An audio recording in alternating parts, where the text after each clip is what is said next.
want to go fishing, maybe you want to go somewhere nice and quiet, and maybe a nice place for you to go to is to the rod room. And it says here it is a royalty fishery, and this is the only royalty fishery in England. And I'm going to introduce you to Tony, who's the curator of this little very cute museum that he created I think from 2006, and you might even see a photograph of my ancestors. Hi Tony. Hi Tony. So Tony, thank you very much for introducing me to the little treasure trove of Christchurch. Could you tell me about the rod room? Yes. And about your museum? Yeah, I can. So this building was built in 1886. The room you're in at the moment is one of the rooms where they used to put a commercial catch of salmon. Okay. Sea trout. That's why we've got this hard stone floor at the bottom. And since 2006 I've turned this into a museum, be it also not just fishery, so equally social history. Absolutely, and that's why you can see a picture of my great uncle here, and I think this is actually the grandfather of my ballerina teacher. But what I understand is that commercial fishing happened here until 1919. It did, yeah. I've got records here for the fishing records from 1814 until right to the day.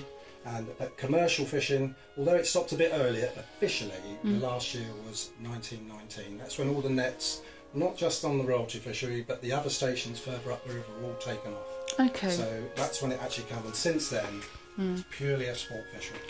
Okay, so now the only place to find salmon is in Scotland. Yes. We still catch good, we still catch salmon, but it's been a disappointing year this year, but as it has in most of the country, to be honest. But salmon for eating, yeah.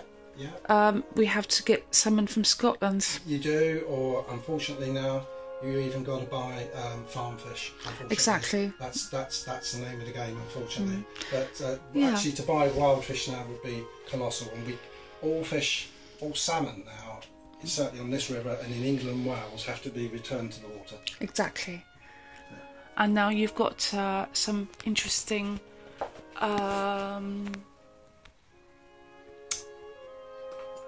how should we say in English, coat of arms of... these are coats of arms. Coat of arms of kings and queens who once owned this area. Yeah, this fishery, there's documents in the room telling you this fishery belonged at the time to Henry VIII. There's records I've got going back to 949. Wonderful. And the name, as you say, the royalty fishery does get its name, which is quite interesting.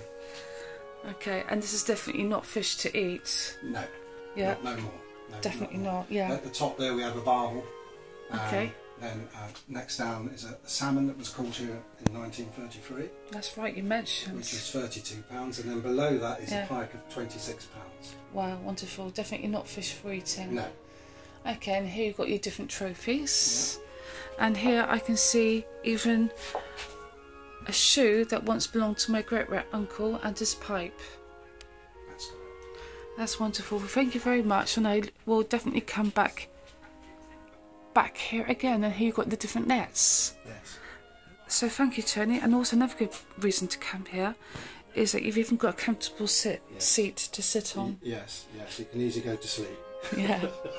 Thank you. Right, where the wheel is. I know it. And the builders called, they said, would you mind coming over? We found a chest full of stuff. She said, we don't know what it is. If you don't come, it's going to go into landfill. Oh my God. So they lifted the chest up. Yeah. And inside were all the original Westminster rolls, Henry VIII. Yes. All the documents.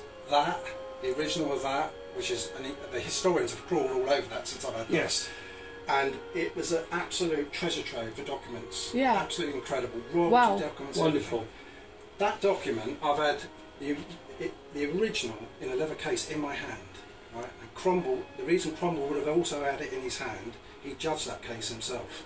So after the Civil War, Richard Fern who was Lord of the Manor on the wrong side of Cromwell in the civil, on the losing side, Yeah. shall we say. Yes. He attacked here with 21 armed men to get this fishery back. Right. Okay. Cut long story short, it's a long story there. So what happened was, 15 of them went to the court in Southampton and settled. Yeah. 6 of them took it all the way to London. Right.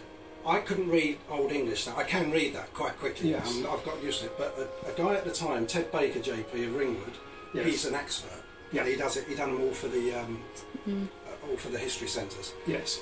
I let him have just some photos of it, and he took it away and he said, Tony, he said, do you realise what you got here? And I said, well, it's lovely. It's got gold and black writing. It looks nice Yes. in the room. Yeah. He said, it's a remarkable document. It tells you that they come to the upper bench at Westminster. Right. And Cromwell himself is the judge of it. You know, Right. He finds some of them guilty on one charge. They get fined Yes. £65, a lot of money. Yeah. 1657. Yeah. And then not guilty in another. And the way to read that, that little bit at the bottom, Yes. is all the jury. They're all the squires and gents. Right. Not no ladies. Then no women there. It's So it just probably would have been on the side of Cromwell. Interesting. Anyway. yeah. Thank you very much.